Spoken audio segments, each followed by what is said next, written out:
الرجيم. بسم الله الرحمن الرحيم. يا أيها الذين آمنوا لا تقربوا الصلاة وأنتم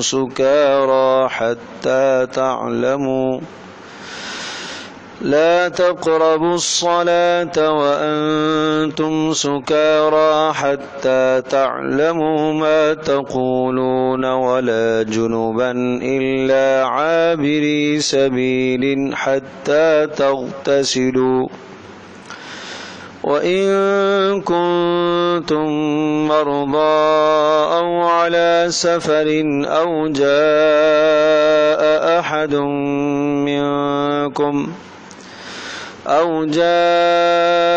أحد منكم من الغائط أو لامستم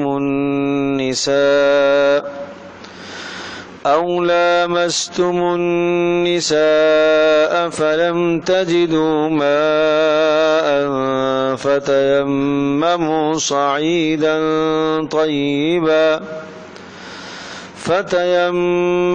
صعيدا طيبا فامسحوا بوجوهكم وأيديكم إن الله كان عفوا غفورا. ألم تر إلى الذين أوتوا نصيبا من الكتاب يشترون الضلالة ويريدون أن تضلوا السبيل والله أعلم بأعدائكم وكفى بالله وليا وكفى بالله نصيرا.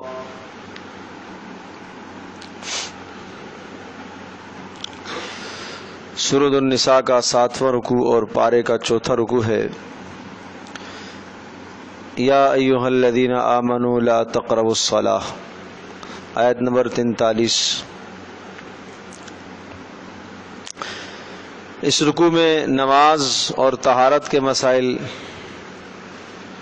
اور اہل کتاب یہود و نصارہ کو زجر، ڈانٹ ڈپٹ، اور نمبر 3 دعوت توحید، اللہ کی وحدانیت کی طرف دعوت. یہ 3 باتیں یہاں مذکور ہیں. پہلی بات طہارت اور نماز کے مسائل. یا ایھا الذین آمنوا، اے ایمان والو، لا تقربوا الصلاۃ وانتم سکارى، نمازوں کے قریب تک مت جانا، وانتم سکارى، اس حالت میں کہ جب تم نشے میں ہو. یہ اس وقت کی بات ہے کہ جب شراب کی حرمت اور حرام ہونا نہیں بتایا گیا تھا، تو شراب کے بارے میں پہلی جو آیت ہے وہ سورۃ البقرہ میں آ چکی ہے. یسألونک عن الخمر والمیسر، کہ اے نبی آپ سے پوچھتے ہیں شراب کے بارے میں اور جوئے کے بارے میں. قل، کہہ دیجئے، فیہما اثم کبیر ومنافع للناس، آپ فرما دیجئے کہ گناہ تو ہے لیکن کچھ ظاہری فوائد بھی ہیں. تو بہت سارے لوگوں نے اس آیت کے بعد شراب پینا چھوڑ دی اور اس کو بالکلیہ ترک کر دیا. لیکن چونکہ مکمل طور پر اس میں حرمت ابھی نہیں آئی تھی، تو اس لیے استعمال کسی نہ کسی درجے میں استعمال میں شراب تھی. تو نمازوں کے اوقات سے پہلے اگر کوئی شراب پی لیتا تو پھر جب نماز میں آتا تو نشے کی کیفیت میں ہوتا اور اسے نماز کا شعور نہ رہتا. تو اس لیے حکم دیا کہ تم جب نمازوں کو آؤ تو پھر نشے کی حالت میں مت آیا کرو، نماز کے وقت اسے مت استعمال کرو. یہ تدریجاً آہستہ آہستہ کسی چیز کی حرمت کو لانا یہ اللہ پاک کی حکمت کا تقاضا ہے. چونکہ یہ شراب ان کے مزاجوں میں ایسی رچی بسی ہوئی تھی، بچوں کو شراب کے ذریعے سے گٹی دیا کرتے تھے. جیسے ہمارے یہاں شہد کا استعمال ہے، وہ بھی اتنا استعمال ہمارے یہاں نہیں ہے جس طرح سے ان کے ہاں شراب کا استعمال تھا. اور صبح ناشتے میں، دوپہر میں، رات میں، ہر وقت شراب ہی شراب، اتنا رواج تھا. تو تو اس لیے پھر دوسرا حکم یہ آیا کہ لا تقربوا الصلاۃ وانتم سکارا، نمازوں کی حالت میں سے نہ پیا کرو۔ تو بہت بڑا مجمع پھر بھی رک گیا اس آیت کے نازل ہونے کے بعد۔ اب جو کوئی پیتا تھا تو فجر کی نماز کے بعد پی لیتے تھے، تو زور کے بعد ابھی نماز کوئی نہیں ہے زور تک، اور عشاء کے بعد پی لیتے تھے اس لیے کہ فجر تک کوئی نماز نہیں ہے، باقی ظہر کے بعد، عصر کے بعد، مغرب کے بعد نہیں پیتے تھے۔ آہستہ آہستہ یہ کم ہو گیا اس کا استعمال۔ اور پھر تیسری آیت جا کے سورۃ المائدہ میں آئی ہے 7ویں سپارے میں، انما الخمر والمیسر والانصاب والازلام رجس من عمل الشیطان، کہ یہ شراب، یہ جوا، یہ ناپاک اور گندی اور غلاظتیں ہیں اور یہ شیطان کے اعمال ہیں، اور ان اعمال کے ذریعے سے شیطان تمہارے درمیان میں عداوتیں اور نفرتیں ڈالنا چاہتا ہے۔ فاجتنبوہ لعلکم تفلحون، کامیابی چاہتے ہو تو اس شراب سے تم بچ جاؤ۔ اس آیت کے نازل ہونے کے بعد پھر بالکلیہ شراب ترک ہو گئی، اب اس ماحول اور معاشرے میں شراب کا وجود نہیں رہا۔ اور یہاں تک کہ رسول اکرم صلی اللہ تعالی علیہ وسلم نے وہ شراب والے برتن بھی توڑوا دیے، جن برتنوں کے اندر، جن مٹکوں میں شراب بنائی جاتی تھی اور جن میں شراب کو رکھا جاتا تھا، ان تمام برتنوں کو بھی آپ نے توڑوا دیا۔ اور وہ اس لیے توڑوایا کہ کہیں ان کو دیکھ کر تمہیں پرانا گناہ یاد نہ آئے، اور کہیں ایسا نہ ہو کہ پھر واپس اسی گناہ کی طرف تم عود کر کے لوٹ کر کے چلے جاؤ۔ تو اس لیے جو ہے آپ علیہ السلام نے ان برتنوں کا بھی خاتمہ کر دیا۔ تو پتہ چلا کہ جو گناہ کے اسباب سے جب آدمی علیحدہ ہوتا ہے تو بالکلیہ ان گناہ کے اسباب کو انسان ترک کر دے اور ان اسباب کو اپنے آپ سے دور کر دے۔ تو یہاں جو ہے وہ دوسرا مرحلہ ہے شراب کی قباحت کا۔ یا ایھا الذین آمنوا، اے ایمان والو، لا تقربوا الصلاۃ وانتم سکارا، نمازوں کے تم قریب مت جایا کرو، وانتم سکارا، اس حالت میں کہ تم نشے میں ہو، حتی تعلموا، یہاں تک کہ تم جب تک جان لو، ما تقولون ولا جنبا، ما تقولون کہ تم کیا کہہ رہے ہو، یعنی تمہارے قول کا اور تمہارے عمل کا، ہر چیز کا پتہ چل جا رہا ہو کہ تم کیا بول رہے ہو، تم کیا کر رہے ہو۔ اس لیے کہ شراب کی حالت میں، نشے کی حالت میں آدمی مدہوش ہوتا ہے، اسے نہیں احساس ہوتا میں کیا بول رہا ہوں۔ آج کل ہمارے ماحول اور معاشرے کے اندر بھی بہت سارے اس قسم کے غلط مشروبات ہیں جو نشاور مشروبات ہیں، اور جن کو دوسرے نام دے کر ان مشروبات کو معاشرے میں رواج دیا جا رہا ہے، اور ہمارے جوان کثرت سے ان مشروبات کو اور ان غلط چیزوں کو استعمال کرتے ہیں۔ یہ بہت سخت ضرورت ہے کہ ہم اپنی نسلوں کو اس گناہ سے بچائیں۔ آپ علیہ السلام نے ارشاد فرمایا کہ شراب ام الخبائث ہے، تمام کے تمام گناہوں کی جڑ اور بنیاد ہے، اور جو انسان شراب کا عادی ہوتا ہے ہر قسم کا گناہ وہ کر لیتا ہے۔ ایک روایت میں آتا ہے کہ شراب کا جو عادی ہوگا اس کی بخشش لیلۃ القدر والی رات میں بھی نہیں ہوتی ہے، اور جو شخص شراب کا عادی ہوگا اسی حالت میں اگر وہ مر گیا بغیر توبہ کیے تو قیامت کے دن اسے طینۃ الخبال سے پلایا جائے گا۔ طینۃ الخبال پوچھا گیا کیا چیز ہے؟ آپ نے فرمایا جہنمیوں کے جسم سے نکلا ہوا خون اور پیپ اور گندگی اور غلاظتیں، اور یہ گندگیاں اور غلاظتیں وہ بھی جہنم کی آگ سے کھولتے ہوئے، یہ سارے یہ مواد انسان کے جسم سے جو نکلنے والے گندے مواد ہوں گے یہ کھولتے ہوئے ہوں گے، اور یہ اس شخص کو پلائے جائیں گے جس نے دنیا میں شراب پی ہے۔ تو ہر قسم کے نشے سے ہم اپنے آپ کو دور رکھیں، اپنی نسلوں کو دور رکھیں، بچوں کو دور رکھیں۔ اس قسم کی مجالس میں ہرگز بچوں کو نہ جانے دیا جائے جہاں بچے اس قسم کی چیزوں کو آگے اختیار کریں، اور پہلے چھوٹی چھوٹی چیزوں سے آگے ترقی کرتے ہیں۔ سگریٹ پینے کا عادی بنتا ہے، پھر سگریٹ سے وہ آگے ترقی کرتا ہے، آگے جاتا ہے، آگے جاتا ہے، اور پھر وہ کن برائیوں میں مبتلا ہو جاتا ہے۔ تو یہ زبردست اس بات کی ضرورت ہے کہ ہم اپنے بچوں پر محنت کریں اور ان کو ہر قسم کی برائی سے بچائیں، برائی کی قباحت ان کے دلوں میں، دماغوں میں بٹھائیں۔ نبی علیہ الصلوۃ والسلام نے ایک حدیث میں یہ مضمون بھی ذکر فرمایا ہے کہ گزشتہ امتوں کا ایک شخص تھا جسے پکڑ لیا گیا اور جسے جبر کیا گیا، اس کے سامنے 3 گناہ پیش کیے گئے کہ ان 3 گناہوں میں سے ایک گناہ تجھے کرنا ہے، یا تو ایک قتل سامنے تھا کہ یا تو یہ قتل تجھے کرنا پڑے گا، اور یا زنا کرنا پڑے گا، اور یا تجھے شراب پینی پڑے گی۔ تو اس نے شراب کو اختیار کر لیا، اور اس نے یہ سمجھا کہ ان 3 میں سے یہ ہلکا گناہ ہے، کہ جب اس نے شراب کو اختیار کیا تو پھر اس نے قتل بھی کر دیا، پھر اس نے زنا بھی کر دیا۔ اس لیے کہ انسان اپنے حواس ہی کھو بیٹھتا ہے تو پھر آدمی وہ کام کر جاتا ہے جو اسے نہیں کرنا چاہیے تھا۔ تو پھر آپ نے ارشاد فرمایا کہ شراب جو ہے ام الخبائث ہے، تمام کے تمام گناہوں کی جڑ اور بنیاد ہے. تو اس لیے اپنے ماحول اور معاشرے کو اس گناہ سے پاک کیا جائے. نوجوان آج کل جگہ جگہ جا کر شیشے پیتے اور پتہ نہیں کیا بلائیں ہیں، کیا مصیبتیں ہیں. اللہ پاک حفاظت فرمائے.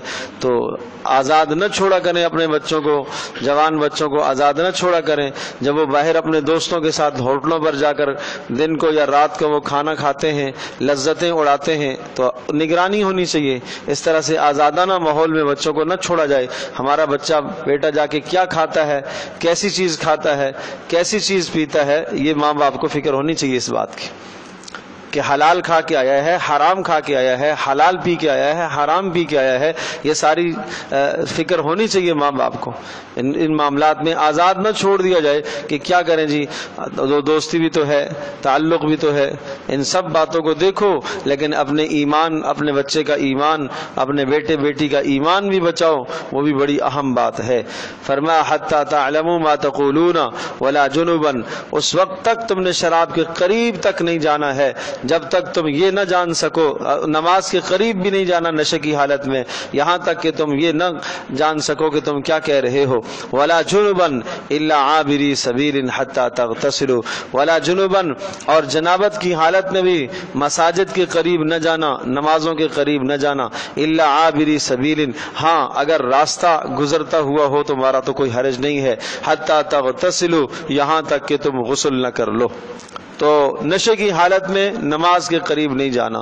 نمبر 2، جنابت کی حالت میں نماز کے قریب نہیں جانا، اور جنابت کی حالت میں مسجد کے قریب بھی نہیں جانا. مسجد کے اندر حالت جنابت میں داخلہ جائز نہیں ہے. مسجد میں داخل ہونا مرد کو جائز نہیں ہے. مسجد میں داخل ہونا حالت جنابت میں عورت کو بھی جائز نہیں ہے. اور حالت جنابت میں عورت کو حالت جنابت کے علاوہ حیض کی حالت میں، نفاس کی حالت میں، ان دونوں حالتوں میں بھی عورت کو مسجد میں داخل ہونا جائز نہیں ہے. حتی تغتسلوا، یہاں تک کہ تم غسل کر لو. حالت جنابت ہو جب تک غسل نہ کر لو. اور غسل سے مراد غسل شرعی کہ آدمی کلی بھی کرے، ناک میں بھی پانی ڈالے اور پورے جسم پر بھی پانی بہائے تو غسل ہوگا، اس کے علاوہ غسل نہیں ہوگا. وَإِن كُنتُم مَرْضَىٰ أَوْ عَلَىٰ سَفَرٍ، رخصت بتا دی کہ اگر وَإِن كُنتُم مَرْضَىٰ، اور اگر تم بیماری کی حالت میں ہو اور تمہاری بیماری کی کیفیت اتنی زیادہ ہے کہ اگر تم پانی استعمال کرو گے تو بیماری کے بڑھ جانے کا یا جان کے چلی جانے کا خطرہ ہے، مر جانے کا خطرہ ہے. أَوْ عَلَىٰ سَفَرٍ، یا تم سفر پر ہو. سفر سے مراد شرعی سفر ہے جس کی وجہ سے قصر لازم آتی ہے، یعنی 77.5 کلومیٹر کے ارادے سے آدمی گھر سے نکلا ہو. اگر ایسا سفر تمہارے سامنے پیش آ جائے، او جاء احد منکم من الغائط، یا تم میں سے کوئی آدمی آئے پخانے کی جگہ پر. او جاء، آئے، احد، تم میں سے کوئی آدمی، منکم، تم میں سے، من الغائط، پخانے کی جگہ پر. غائط کہتے ہیں نچلی جگہ کو، نشیبی جگہ کو، جہاں سے آس پاس سے ٹیلے موجود ہوں. چونکہ پہلے زمانوں میں جب بیت الخلاء نہیں ہوتی تھی تو اس طرح سے نشیبی جگہ لوگ تلاش کرتے تھے اور وہاں اپنی ضرورت کو پورا کرتے تھے. اگر تم میں سے کوئی آدمی اس طرح کی اپنی ضرورت کو، یعنی پیشاب اور پخانے کی ضرورت اور حاجت کو پورا کرے، او لامستم النساء، یا تم میں سے کوئی آدمی، او لامستم النساء، یا تم چھو لو عورتوں کو. یہاں چھونے سے مراد ازدواجی تعلق قائم کرنا ہے کہ تم اپنی بیویوں سے ازدواجی تعلق قائم کرو. یہ 4 باتیں بتائیں کہ اگر تم بیماری کی حالت میں ہو، یا تم سفر کی حالت میں ہو، اور یا تم میں سے کوئی آدمی پیشاب اور پخانے کے لیے آئے، اور یا یہ کہ تم میں سے کوئی آدمی اپنی بیوی سے ازدواجی تعلق قائم کرے. ان 4 صورتوں میں اگر فلم تجدوا ماء، اگر تم پانی نہیں پاتے ہو، غسل کرنے کے لیے تمہیں پانی نہیں ملتا، یا بول و براز پیشاب اور پخانے کی حالت میں تم آئے اور تمہیں وضو کرنے کے لیے پانی میسر نہیں ہے، اور یا اسی طرح سے بیوی سے کوئی شخص جو ہے اس نے ازدواجی تعلق قائم کر لیا اور اب غسل کرنے کے لیے اس کے پاس پانی نہیں ہے، تو بیماری کی حالت ہو اور یا سفر کی حالت ہو یا بول و براز کی کیفیت ہو جائے یا کوئی آدمی ازدواجی تعلق قائم کر لے، تو ان چاروں صورتوں کے اندر اگر اسے پانی میسر نہیں ہے، یعنی ان چاروں میں غسل کس میں واجب آتا ہے؟ او لامستم النساء، ازدواجی تعلق قائم کرنے سے غسل لازم آتا ہے، او جاء احد منکم من الغائط، بول اور براز پیشاب اور پخانے کی جگہ پر آنے سے وضو لازم آتا ہے، وضو کا ٹوٹ جانا ہے، او علی سفر، سفر کی حالت میں دونوں صورتیں آ سکتی ہیں، جنابت کی بھی طاری ہو سکتی ہے، وضو بھی ٹوٹ سکتا ہے، وَإِن كُنتُم مَرْضَىٰ، بیماری کی حالت میں بھی دونوں کیفیتیں آ سکتی ہیں، وضو بھی ٹوٹ سکتا ہے، جنابت کی حالت بھی طاری ہو سکتی ہے۔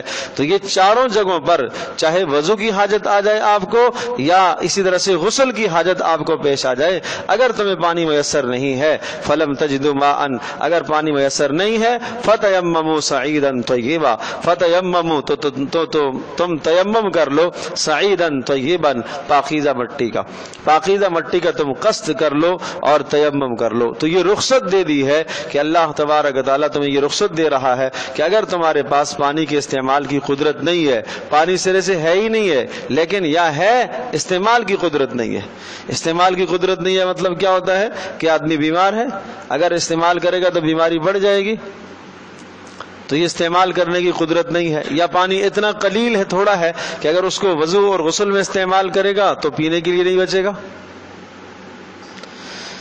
تو ان تمام صورتوں کے اندر کیا کرنا چاہیے اسے؟ پھر وہ تیمم کر لے۔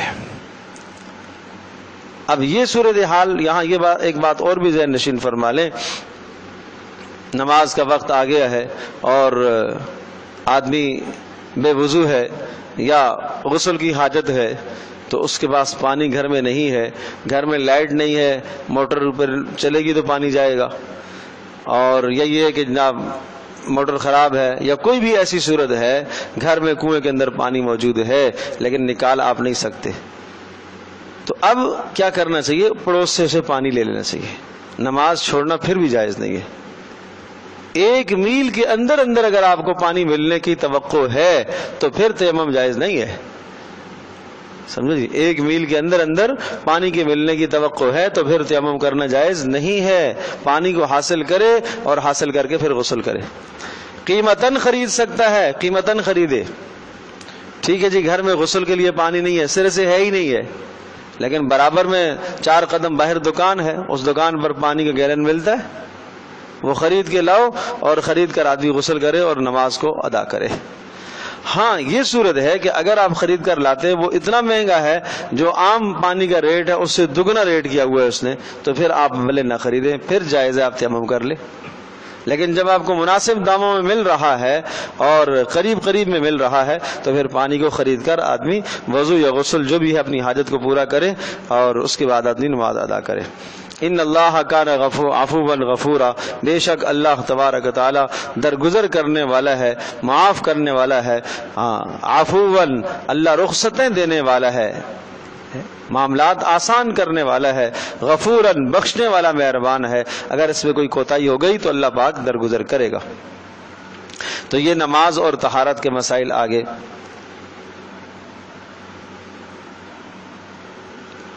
یہاں ایک بات اور ذہن نشین کر لیجئے، او لامستم النساء کہا کہ ازدواجی تعلق اگر کسی نے قائم کر لیا تو اس پر غسل واجب ہو جاتا ہے۔ یہاں ایک بات عرض کر رہا ہوں، حضرت عائشہ رضی اللہ تعالی عنہا روایت فرماتی ہیں کہ رسول اکرم صلی اللہ علیہ وسلم نے ارشاد فرمایا، اذا التقى الختانان وجب الغسل انزل او لم ينزل، کہ جب شرمگاہیں آپس میں مل جاتی ہیں تو غسل کرنا لازم اور واجب ہو جاتا ہے، چاہے انزال ہو یا نہ ہو، غسل لازم اور واجب ہو جاتا ہے۔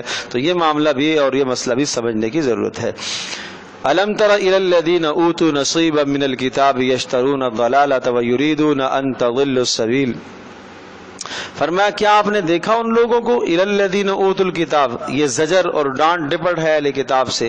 الذین اوتوا نصیبا، جن کو دیا گیا ہے کتاب کا ایک حصہ، تورات کا، انجیل کا، یشترون الضلالۃ، وہ اختیار کرتے ہیں گمراہی کو، یشترون اور وہ اختیار کرتے ہیں، پسند کرتے ہیں یا خریدتے ہیں، الضلالۃ گمراہی کو، کس کے مقابلے میں؟ ہدایت کے مقابلے میں۔ یہاں پر ہدایت کا لفظ محذوف ہے، مذکور نہیں ہے. یشترون الضلالۃ، وہ خریدتے ہیں گمراہی کو یا اختیار کرتے ہیں گمراہی کو، کس کے بدلے میں؟ ہدایت کے بدلے میں. ویریدون، اور وہ یہ چاہتے ہیں، ان تضلوا السبیل، کہ وہ تمہیں بھی راستے سے بھٹکائیں، خود بھی غلط راستے پر ہیں اور تمہیں بھی غلط راستے پر ڈالنا چاہتے ہیں. واللہ اعلم باعدائکم، نبی علیہ الصلوۃ والسلام کو تسلی ہے، آپ غم نہ کریں، جو آپ کو گمراہ کرنا چاہتے ہیں، آپ کو راستے سے بہکانا چاہتے ہیں، وہ آپ کے دشمن ہیں اور اللہ پاک خوب آپ کے دشمنوں کو جانتا ہے. واللہ اعلم باعدائکم، اللہ پاک آپ کے دشمنوں کو خوب جانتا ہے، خوب آگاہ ہے. وکفی باللہ ولیا وکفی باللہ نصیرا، اور اللہ تبارک و تعالی وہ کافی ہے، اللہ پاک مددگار کافی ہے اور اللہ پاک والی بھی کافی ہے. وکفی باللہ ولیا، اللہ پاک آپ کا والی ہے اور آپ کا معین اور مددگار ہے. ولیا، آپ کی ہر مصلحت کا خیال رکھے گا. وکفی باللہ نصیرا، اور اللہ آپ کا مددگار ہے جو آپ کو ان کے شر سے بچائے گا. یہاں دو لفظ استعمال فرمائے، ایک ولی اور دوسرا نصیر، کہ اللہ آپ کا ولی بھی ہے اور اللہ آپ کا نصیر بھی ہے. تو ولی کا مطلب یہ ہوا کہ اللہ تبارک و تعالیٰ آپ کی مصلحت اور آپ کی ہر ضرورت کا خیال رکھے گا، یہ ہے ولی کا معنی. اور نصیر کا مطلب اللہ تبارک و تعالیٰ ان دشمنوں کو آپ سے دور رکھے گا، یہ ان کے لیے ہے کہ اللہ پاک ان کے شر سے آپ کی حفاظت کرے گا. من الذين هادوا يحرفون الكلم عن مواضعه ويقولون سمعنا وعصينا واسمع غير مسمع وراعنا ليا بألسنتهم وطعنا في الدين. من الذين هادوا، اور یہ کون لوگ ہیں؟ یہ وہ لوگ ہیں ہادو جو یہودی بن گئے، ويحرفون الكلم، اور جنہوں نے کلام کو تبدیل کر دیا. یحرفون، تحریف کر دی، تبدیل کر دیا. الکلمہ، باتوں کو، باتوں سے مراد تورات کی باتیں، تورات کے احکام کو انہوں نے تبدیل کر دیا. عن مواضعہ، اپنے معنوں سے، اپنے معنوں سے انہوں نے اس کلام کو پھیر دیا.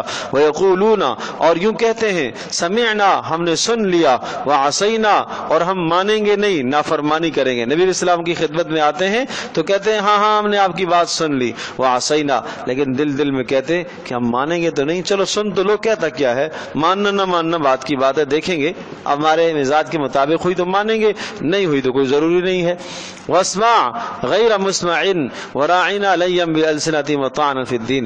اچھا، نبی علیہ السلام کی خدمت میں جب آتے تو یوں مذاق اڑاتے اور اس طرح سے نبی علیہ السلام کی توہین کرتے. واسمع، آپ علیہ السلام کو کہتے واسمع، آپ سنیں ہماری بات، ساتھ ساتھ یہ بھی کہتے غیر مسمع، اللہ کرے نہ سن سکے. واسمع، آپ سنیں ہماری بات لیکن اللہ کرے نہ سن سکے. اب اس کے دو معنی ہیں. یہودی برا معنی لیتے تھے. ایک یہ کہ آپ کسی کو آپ کہیں واسمع غیر مسمعین، آپ میری بات سنیں، غیر مسمعین، اللہ کرے بری بات آپ کے کان پر کبھی بھی نہ آئے. یہ تو اچھی بات ہے نا. آپ کسی سے کہیں بھائی آپ میری بات سنو، مہربانی کرو میری بات سنو، میری بات سنو، ساتھ دویا جملہ. جب آپ کسی کو کام کرتے ہیں، بھائی میری بات سنو، اللہ پر رحم فرمائے، یہ چیز لے کے آ جاؤ. یہ جو بیچ میں آپ نے جملہ کہا نا، تو عرب میں یہ جملہ بہت کثرت سے یہ رواج میں ہے. اسی طرح سے یہاں پر یہ جملہ بولتے تھے، بھائی میری بات سنو، اللہ کرے آپ کو کبھی برائی نہ سننی پڑے. اچھی بات ہے. ایک تو اس کا یہ معنی ہے. اور دوسرا معنی ہے کہ واسمع غیر مسمعین، آپ سنیے ہماری بات، اللہ کرے آپ نہ سن سکے. سمجھے؟ تو یہ برا معنی ہے. وہ یہ برا معنی مراد لیتے ہیں اور توہین کرتے. وراعنا لیم بألسنتہم، وراعنا، اور کیا کہتے؟ وہ یوں کہتے راعنا، ہمارے چرواہے. یہ بات پیچھے پہلے پارے میں آ چکی ہے. لا تقولوا راعنا، منع کیا تھا کہ راعنا نہ کہا کرو. اور راعنا کا مطلب کیا؟ وہ کھینچ کے، لیم بألسنتہم، زبانوں کو موڑتے تھے، کھینچتے تھے اس کو، اور جس کا معنی غلط بن جاتا تھا. راعنا یا رسول اللہ، صحابہ کہتے تھے اللہ کے رسول ہماری رعایت فرمائیے. ٹھیک ہے جی، جو بات آپ علیہ السلام نے ارشاد فرمائی وہ سمجھ میں کسی کو نہیں آئی تو کیا کہتا تھا؟ راعنا یا رسول اللہ، اللہ کے رسول ہماری رعایت فرمائے. لیکن یہ یہودی کیا کرتے؟ یہ راعینا کھینچ کے کہتے تھے، جس کا معنی تھا ہمارے چرواہے. یہ برا معنی ہے. وطعنا فی الدین، اور دین کے اندر الزامات اور اعتراضات کرتے ہیں، یہ جملے بولتے ہیں. ولو انہم قالوا سمعنا، اور اگر یہ یوں کہتے کہ سمعنا، ہم سنیں گے، اے اللہ کے نبی ہم نے آپ کی بات کو سنا، واطعنا، اور ہم نے آپ کی بات کو مانا. عصینا کی جگہ پر اطعنا کہتے ہیں، اور واسمع کہتے ہیں. غیر مسمعین کو چھوڑ دو، اگلا جملے کو چھوڑ دو جس میں دونوں احتمال ہیں، خیر کا بھی پہلو ہے، شر کا بھی پہلو ہے، لیکن نبی کے لیے ایسا جملہ مت استعمال کرو کہ جس جملے میں دونوں احتمال ہوں، خیر کا بھی پہلو ہو، شر کا بھی پہلو ہو۔ کیوں ایسے جملے استعمال کرتے ہو؟ سمجھے؟ اور ونظرنا، اور ونظرنا کہتے کس کی جگہ پر؟ راعنا کی جگہ پر انظرنا کہتے۔ انظرنا کا بھی معنی وہی ہے، انظرنا کا بھی معنی ہے ہماری رعایت کیجیے، آپ دوبارہ ارشاد فرمائیں۔ راعنا کا معنی، لیکن راعنا میں دو معنی نکل سکتے ہیں، اور انظرنا کا ایک ہی معنی متعین ہے کہ ہماری آپ رعایت فرمائیے۔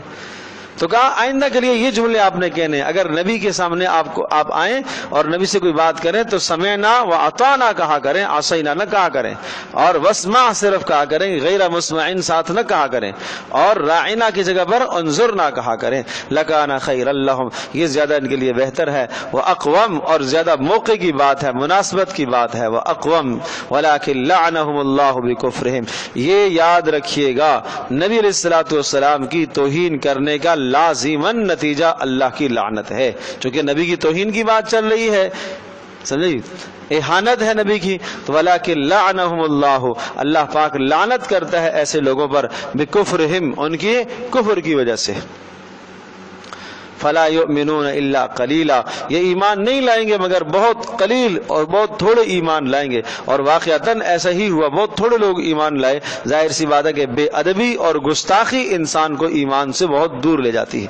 یا ایھا الذین آمنو، اب پھر ان کو خطاب کر کے کہا اے وہ لوگو، یا ایھا الذین اوتوا الکتاب، اے وہ لوگو جن کو کتاب کا علم دیا گیا۔ یہود کے علماء کو خطاب ہے اور نصارہ کے علماء کو خطاب ہے، خاص طور پر جنہیں کتاب کا علم دیا گیا۔ آمنو بما نزلنا مصدقا، ایمان لے آؤ اخلاص کے ساتھ ان تمام مضامین پر، نزلنا جو ہم نے اتارے ہیں محمد صلی اللہ علیہ وسلم پر، مصدقا لما معکم، اور یہ مضامین جو ہم نے اتارے ہیں قرآن کی صورت میں، مصدقا یہ تصدیق کرنے والے ہیں، لما معکم ان تمام باتوں کی جو تمہارے پاس ہیں، یعنی تورات کی تصدیق کرتا ہے قرآن، اور ہر نبی آ کر گزشتہ نبی کی تصدیق کرتا ہے، اور ہر کتاب میں گزشتہ کتاب کی تصدیق موجود ہے۔ چنانچہ تو انجیل کے اندر تورات کی تصدیق موجود ہے، اور قرآن مجید کے اندر دونوں کی تصدیق موجود ہے، تورات کے لیے بھی اور انجیل کے لیے بھی، کہ ہمارا ایمان ہے کہ تورات اور انجیل اللہ پاک کی کتابیں ہیں۔ من قبل ان نطمس، ایمان لے آؤ اس سے پہلے ان نطمس وجوہا فنرد علی ادبارها، ان نطمس کہ ہم مٹا دیں تمہارے چہروں کو، مسخ کر دیں تمہارے چہروں کو، فنردها علی ادبارها، اور ہم تمہارے چہروں کو ہم پھیر دیں، نردها پھیر دیں، علی ادبارها گدیوں کی طرف، پیچھے کی طرف۔ یہ دو معنی ہیں اس کے، اس کا تو ایک معنی تو یہ ہے کہ چہرہ ہی پھر جائے اور آگے کی جانب پیچھے چلی جائے اور پیچھے کی آگے ہو جائے، پھر جائے چہرہ ہی۔ اور دوسرا معنی یہ ہے کہ جس طرح سے آدمی کے پیچھے گدی صفا ہے، اسی طرح سے اللہ پاک قادر مطلق ہے کہ سامنے سے آنکھ بھی ختم کر دے، ناک بھی ختم کر دے، منہ بھی ختم کر دے، اور آدمی کا آگے اور پیچھے دونوں حصے برابر ہو جائیں۔ کہا ایمان لاؤ ورنہ ایسے ہو جاؤ گے، بات سمجھے جی، ورنہ ایسے ہو جاؤ گے۔ اور ایک اور تیسرا معنی یہ ہے کہ ایمان لاؤ ورنہ ایسے ہو جاؤ گے، حق بولنے سے محروم ہو جاؤ گے، سننے سے محروم ہو جاؤ گے، دیکھنے سے محروم ہو جاؤ گے، اندھے بہرے گونگے ہو جاؤ گے، سمجھے جی۔ اب ظاہر سی بات ہے کہ جو آدمی اندھا بھی ہے، بہرا بھی ہے، گونگا بھی ہے، زبان بھی بول بھی نہیں سکتا، دیکھ بھی نہیں سکتا، سن بھی نہیں سکتا، سونگ بھی نہیں سکتا، تو اس کی سامنے والی جانب اور پیچھے والی جانب کیا ہے؟ برابر ہے۔ گدی والی جانب اور سامنے والی جانب کیا ہے؟ برابر ہے۔ کہ سامنے والی جانب چہرے میں اللہ پاک نے اعضاء رکھے ہیں، دیکھنے کے اعضاء دیے اللہ نے، سونگنے کے اعضاء دیے ہیں، سننے کے اعضاء دیے ہیں، بولنے کے اعضاء دیے، اور جب یہ اعضاء سارے کام کرنا چھوڑ دیں تو سامنے والا حصہ اور پیچھے والا حصہ کیا ہوگے؟ برابر ہوگے۔ تو کہ اللہ پاک اس طرح سے تمہیں اندھا گونگا بہرا کر دے گا۔ او نلعنہم کما لعنا اصحاب السبت، یا اللہ پاک لعنت کرے گا ان کے اوپر جس طرح سے اللہ نے لعنت کی تھی اصحاب السبت، ہفتے والوں کے دن، ہفتے والوں پر۔ ہفتے والوں سے مراد وہ لوگ جنہوں نے داؤد علیہ السلام کے زمانے میں اللہ کے احکام کو توڑا اور مچھلی کا شکار باوجود منع کرنے کے کیا، اللہ پاک نے ان کو بندر بنا دیا۔ شکلیں مسخ ہو گئی ان کی. وکان امر اللہ مفعولا، اور اللہ تبارک و تعالیٰ کی طرف سے جو فیصلہ ہوتا ہے وہ ہو چکا ہوتا ہے. چنانچہ کچھ لوگ ایمان لے آئے تھے حضرت صلی اللہ علیہ وسلم کے زمانے میں. عبداللہ بن سلام رضی اللہ تعالی عنہ ہیں، عدی بن حاتم رضی اللہ تعالی عنہ ہیں، جو یہود کے بڑے علماء سمجھے جاتے تھے، یہ ایمان لائے. اور جب یہ ایمان لائے تو اس ایمان لانے کی بدولت اللہ پاک نے اس پوری قوم کو اس قسم کے گناہ، اس قسم کے سزا سے اللہ پاک نے بچا لیا. ان اللہ لا یغفر ان یشرک بہ ویغفر ما دون ذلک لمن یشاء. اب سوال یہ آتا ہے کہ اگر ہم ایمان لے آتے ہیں اور اخلاص پیدا کر دیتے ہیں تو ہم نے تو بڑے گناہ کیے ہیں اور نبی کی گستاخیاں بھی کی ہیں اور یہ کام بھی کیے ہیں، تو پھر کیا ہوگا؟ کہا ان اللہ لا یغفر ان یشرک بہ، اللہ پاک نہیں بخشتا اس بات کو کہ اللہ کے ساتھ کسی کو شریک ٹھہرایا جائے. ویغفر ما دون ذلک، اور اس کے علاوہ اللہ پاک بخش دے گا ما دون ذلک، جو کچھ گناہ ہے اللہ بخش دے گا، لمن یشاء، جس کے لیے اللہ پاک چاہے گا. جس کے لیے اللہ چاہے گا یعنی جو طلب رکھے گا اللہ سے معافی اور بخشش طلب کرے گا، اللہ اسے معاف کر دے گا. ومن یشرک باللہ، ہاں جس نے اللہ کے ساتھ شریک ٹھہرایا، فقد افترا اسما عظیما، تو اس نے بہت بڑا گناہ کمایا ہے. جس نے اللہ کے ساتھ کسی کو شریک ٹھہرایا اس نے بہت بڑا گناہ کمایا ہے. الم تر الی الذین یزکون انفسهم بل اللہ یزکی من یشاء ولا یظلمون فتیلا. کچھ لوگ کہتے تھے جب ان سے کہا جاتا کہ رسول پاک صلی اللہ علیہ وسلم پر ایمان لانے کے بغیر تمہارا چارہ کار نہیں ہے، یہ یہودی، تو یہ کہا کرتے تھے، یہ اپنا تزکیہ بیان کرتے، اپنی صفائیاں پیش کرتے تھے. کیا کہتے تھے؟ ہم تو اللہ کے بڑے مقرب ہیں بھائی، ہم تو اللہ کے چہیتے ہیں بھائی، نحن ابناء اللہ و احباء، ہم تو اللہ کے بیٹے ہیں، ہم تو اللہ کے چہیتے ہیں، بیٹوں کی طرح ہیں ہم اللہ کے لیے، اور ہم اللہ پاک کے محبوب ہیں. اس طرح سے اپنا تزکیہ بیان کرتے تھے. تو کہا الم تر الی الذین، کیا اے نبی آپ نے دیکھا ان لوگوں کو، یزکون انفسہم، جو اپنے آپ کو پاک بتلاتے ہیں، پاک جتلاتے ہیں، اپنی ہر جگہ پر صفائیاں دیتے پھرتے ہیں اور اپنے منہ میاں مٹھو بننا چاہتے ہیں، ہر وقت اپنی تعریف اپنی مدح. بل اللہ یزکی من یشاء، بلکہ اللہ پاک جسے چاہتا ہے پاک کرتا ہے، جسے چاہتا ہے اللہ پاک صاف کرتا ہے. ولا یظلمون فتیلا، اور ذرہ برابر ان پر ظلم نہ کیا جائے گا. قیامت کے دن ذرہ برابر ان پر ظلم نہ کیا جائے گا. فتیل کہتے ہیں ایک دھاگے کو، باریک سا جو دھاگا ہوتا ہے اس کو فتیل کہا جاتا ہے. کھجور کی گٹھلی کو آپ دیکھیں اور اس گٹھلی کے بیچ میں ایک لکیر ہوتی ہے اور لکیر کے بیچ میں ایک ہلکا سا دھاگا سا پتلا سا ہوتا ہے. اس پوری لکیر کو شروع سے لے کر آخر تک ایک کنارے سے دوسرے کنارے تک وہ دھاگا جا رہا ہے، اس کو فتیل کہا جاتا ہے.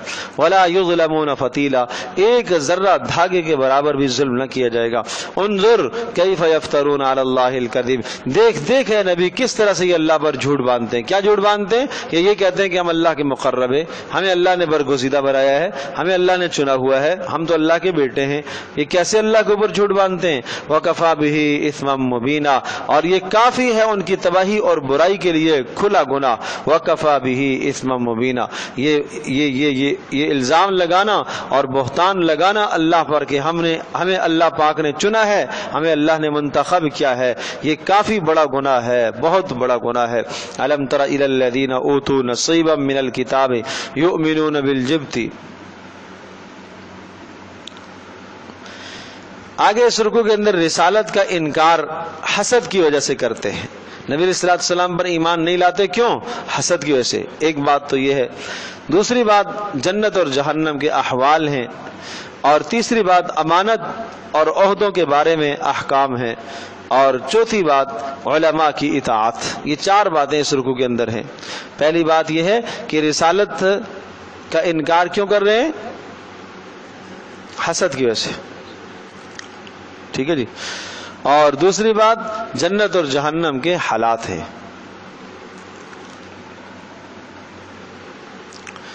اور تیسری بات امانت اور عہدے کا بیان. اور چوتھی بات علماء کی اطاعت کریں. اب دیکھیں پہلی بات جو تھی رسالت کا انکار حسد کی وجہ سے، دیکھیں کیسے. الم تر الی الذین اوتوا، کیا آپ نے دیکھا ان لوگوں کو نصیبا من الکتاب، جن کو کتاب کا علم دیا گیا. یہ مدینہ منورہ کے اندر یہود تھے، یہودیوں کے سردار کعب بن اشرف اور حیی بن اخطب.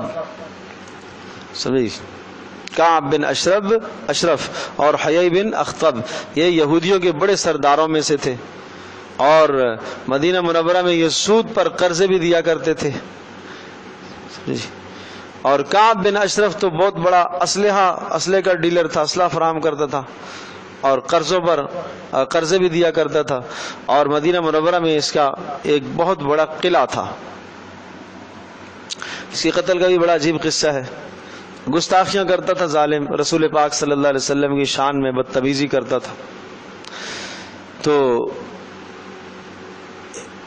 قلعے کے اوپر 6 اس کے چوکیدار بیٹھتے تھے، اتنا بڑا آدمی تھا، اور قلعے کی دیوار کوئی 10 فٹ موٹی دیوار تھی اس کی، اس کے اندر اس کا گھر تھا. سمجھی؟ تو وہ جگہ میں نے دیکھی ہے، کعب بن اشرف کا جہاں قلعہ تھا، ساتھی ہمیں لے گئے تھے وہاں.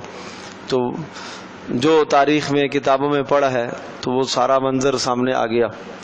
تو اتنی موٹی دیوار اور 6 اس کے گارڈ بیٹھتے تھے، اور ابھی بھی وہ مورچے کا نشانات اسی طرح سے موجود ہیں نا. تو خیر ہمارے تو لوگ بیچارے ایسے جاہل، تو ہم وہاں گئے تو یہ تو ہم عبرت کی نگاہ سے دیکھنے کے لیے گئے. تو کچھ اور پارٹیاں بھی آئی ہوئی تھی دیکھنے کے لیے، تو کوئی مجھ سے پوچھنے لگے کون سے صحابی کا گھر ہے بھائی؟ میں نے کہا انا للہ و انا الیہ راجعون، اللہ کے بندو یہاں آتے ہو تو کم از کم سیکھ کے آیا کرو، جگہوں کا، مقامات کا، تمام چیزیں آدمی کو معلوم تو ہونی چاہیے کہ یہ یہاں کیا نسبت ہے، یہاں تاریخی کیا نسبت ہے، اس جگہ سے کیا نسبت ہے. تو آپ علیہ الصلوۃ والسلام کو بہت سخت اذیت دیتا تھا، بےہودہ باتیں کرتا تھا، بدتمیزیاں کرتا تھا. آپ علیہ السلام نے فرمایا کہ کون ہے مجھے کعب سے راحت دے گا، کعب بن اشرف سے مجھے کون راحت دے گا؟ ایک صحابی تھے محمد بن مسلمہ رضی اللہ تعالیٰ عنہ، انہوں نے کہا اللہ کے رسول میں تیار ہوں. چنانچہ وہ اپنی تلوار لے کے چلے گئے.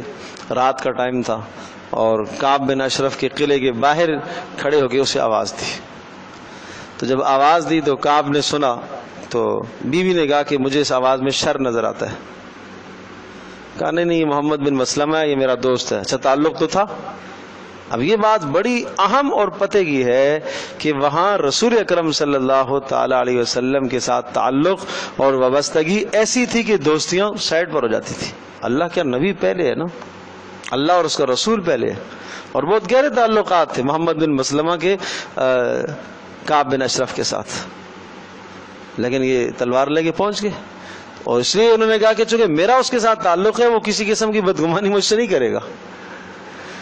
تو آپ نے جب آواز دی جو ہے کعب بن اشرف کو، تو آگے سے اس کی بیوی نے کہا کہ یہ آواز مجھے اچھی نہیں لگتی. کہا نہیں محمد بن مسلمہ ہے، یہ تو میرا دوست ہے، میں جاتا ہوں. کیوں آیا؟ کسی ضرورت کے لیے آیا ہوگا.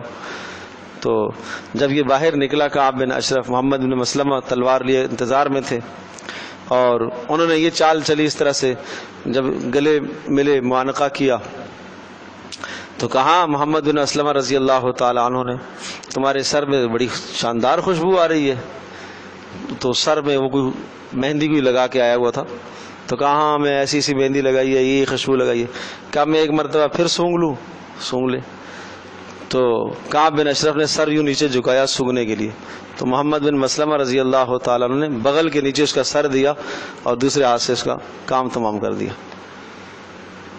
تو اس طرح سے اس کا خاتمہ ہوا، قتل ہوا. اور پھر نبی پاک صلی اللہ علیہ وسلم کے پاس آئے، آگے خوشخبری سنائی اللہ کے رسول میں یہ کام کر کے آ گیا. تو ایسے گستاخوں کا پھر یہی انجام ہونا چاہیے، انہیں کیفر کردار تک پہنچانا چاہیے جو رسول پاک صلی اللہ علیہ وسلم کی شان میں توہین کرتے ہیں. اللہ اکبر. تو یہ ایسے لوگوں کے بارے میں ہے. کعب بن اشرف تھا اور حیی بن اخطب. الم تر الی الذین اوتوا نصیبا من الکتاب، کیا آپ نے دیکھا ان لوگوں کو جن کو کتاب کا علم دیا گیا ہے؟ یؤمنون بالجبت، وہ ایمان رکھتے ہیں اللہ کے علاوہ بالجبت، جبت پر، جبت کہتے ہیں بتوں پر ایمان رکھتے، والطاغوت شیطانوں پر ایمان رکھتے. وَيَقُولُونَ، اور یوں کہتے ہیں، لِلَّذِينَ كَفَرُوا، کافروں کے بارے میں یہ کہتے ہیں. یہاں کافروں سے مراد مشرکین ہیں، مشرکوں کے بارے میں کہتے ہیں. اصل میں مکہ مکرمہ سے یہ مشرکین آتے تھے. ابو سفیان آئے اور انہوں نے آ کر ان کعب بن اشرف، حیی بن اخطب سے کہا کہ ہمیں تو کچھ بھی نہیں پتا، ہم تو بدو لوگ ہیں اور جاہل لوگ ہیں، اور ہمارے پاس تو کتابیں ہیں نہیں، کتاب نازل نہیں ہوئی ہے، اور آپ لوگ اہل کتاب ہو، آپ بتاؤ کہ ہم یہ کام کرتے ہیں. کیا کام کرتے ہیں؟ ہم حاجیوں کو پانی پلاتے ہیں، ہم حجاج کی خدمت کرتے ہیں، ہم انہیں کھانا کھلاتے ہیں، ہم مسافروں کو ٹھکانہ دیتے ہیں، ہمارے یہ اعمال ہیں۔ اور انہوں نے کیا کیا ہے نبی صلی اللہ علیہ وسلم کے بارے میں کہ یہ جب سے آئے ہیں تو یہ خاندانوں میں انہوں نے جدائی ڈال دی ہے، تفریق پیدا کر دی ہے، یہ ایسا کرتے ہیں ویسا کرتے ہیں۔ اب آپ فیصلہ کر کے ہمیں بتاؤ ہم ٹھیک ہیں یا وہ ٹھیک ہے؟ سمجھے؟ ہمیں تو نہیں پتا، تو ان کے پاس فیصلہ لے کے آئے کہ آپ ہمیں سمجھائیں کہ ہم اپنی غلطی کا ازالہ کریں یا وہ غلطی پر ہے یا ہم ٹھیک ہیں۔ تو اس پر کعب بن اشرف نے کہا کہ نہیں نہیں نہیں، آپ لوگ بڑے اچھے ہو، آپ زیادہ دین پر ہو، آپ زیادہ اللہ کے قریب ہو، وہ تو گمراہی میں ہیں۔ دیکھو وَيَقُولُونَ، اور یہ کہتے ہیں لِلَّذِينَ، ان لوگوں کے بارے میں، کفروا، جنہوں نے کفر کیا، یعنی مشرکوں کے بارے میں کہتے ہیں، کیا کہتے ہیں؟ أَهَٰؤُلَاءِ أَهْدَىٰ، کہ یہ مکہ والے، یہ مشرکین مکہ، أَهْدَىٰ، یہ زیادہ ہدایت پر ہیں، مِنَ الَّذِينَ آمَنُوا، ان لوگوں سے جو ایمان لائے، سبیلاً، باعتبار راستے کے زیادہ ہدایت پر ہے، یہ اچھی ہدایت پر ہے، یہ بہتر ہدایت پر ہے۔ اولئک الذین لعنهم اللہ، ایسوں پر اللہ پاک کی لعنت ہو، ومن یلعن اللہ فلن تجد له نصیرا، اور جس شخص پر اللہ پاک کی لعنت پڑتی ہے اس کا تو کوئی بھی مددگار اور معین نہیں پائے گا۔ الم تر الی الذین اوتوا نصیبا من الملک، الم تر ام لہم نصیب من الملک فاذا لا یؤتون الناس نقیرا، یہ کیا بات ہوئی کہ نبی کے بارے میں یہ کہتے ہیں کہ یہ ہدایت پر نہیں ہے، مشرکین کے بارے میں کہتے ہیں کہ یہ ہدایت پر ہیں۔ ام لہم نصیب من الملک، کیا ان کا کوئی بادشاہت میں حصہ ہے؟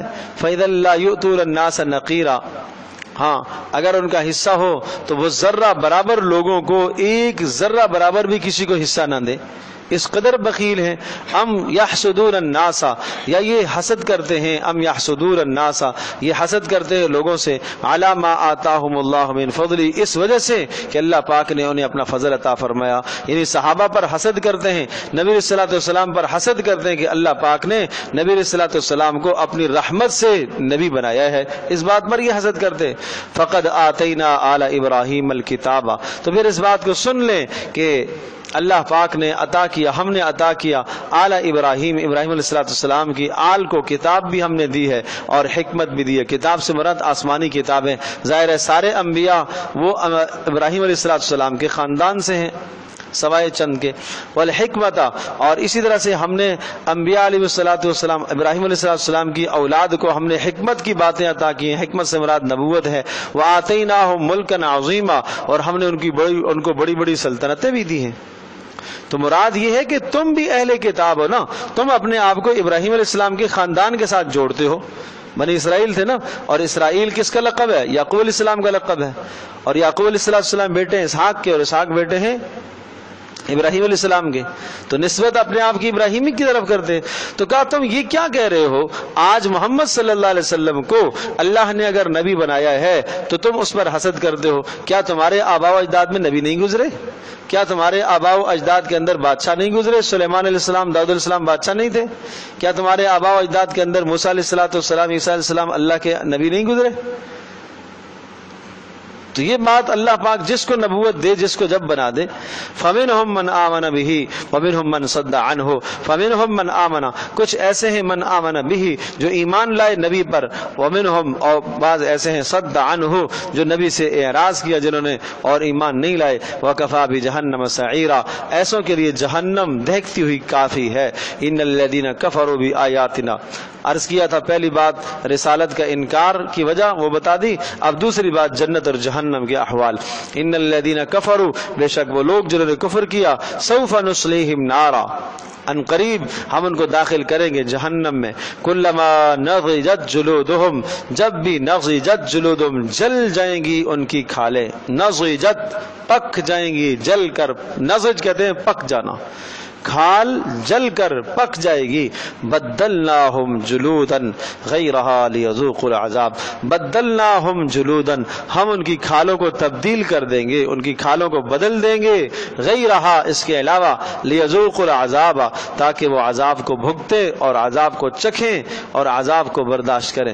اصل میں جب بھی انسان جلتا ہے تو اس کا بہت بڑا اثر انسان کی کھال پر پڑتا ہے، جسم سے 25% اگر کھال جل جاتی ہے انسان کی تو موت واقع ہو جاتی ہے، اور کھال کے جلنے سے پھر زیادہ تکلیف ہوتی ہے۔ تو اس لیے کھالیں بدلتی رہیں گی۔ عبداللہ ابن عباس رضی اللہ تعالیٰ عنہما ارشاد فرماتے ہیں کہ روزانہ 100 مرتبہ کھال کو بدلا جائے گا۔ موت تو ہے نہیں وہاں پر، جہنم میں موت تو ہوگی نہیں۔ جب ایک کھال جلے گی پھر دوسری آئے گی، پھر وہ جلے گی پھر تیسری آئے گی، پھر وہ جلے گی پھر تیسری آئے گی، اس طرح سے سلسلہ چلتا رہے گا۔ ان اللہ کان عزیزا حکیما، اللہ پاک قادر مطلق ہے، عزیزا، بڑے عجیب کلمات ہیں۔ اللہ قادر ہے، عزیز ہے، کیا معنی عزیز کا؟ غالب ہے، چلو یہ ترجمہ بھی کر، کیا معنی ہے یہاں عزیز کا ہے؟ بولو۔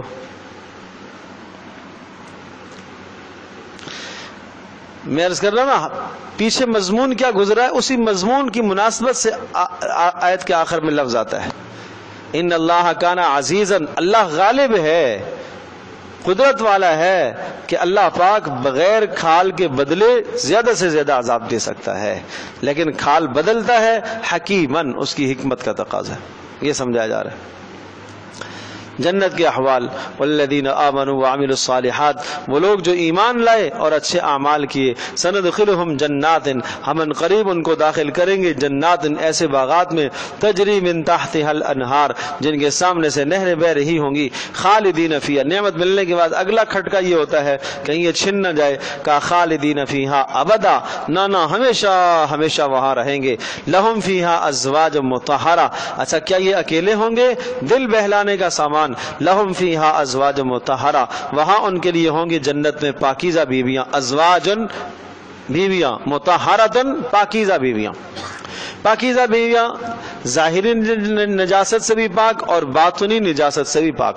ظاہری نجاست یعنی حیض اور نفاس کی گندگی سے پاک، ناک کی ریڑھ سے پاک، اور بدن سے بدبو سے پاک، بغل کی بدبو نہیں آئے گی، ان تمام گندگیوں سے یہ پاک ہوں گی، یہ ازواج مطہرہ ہے۔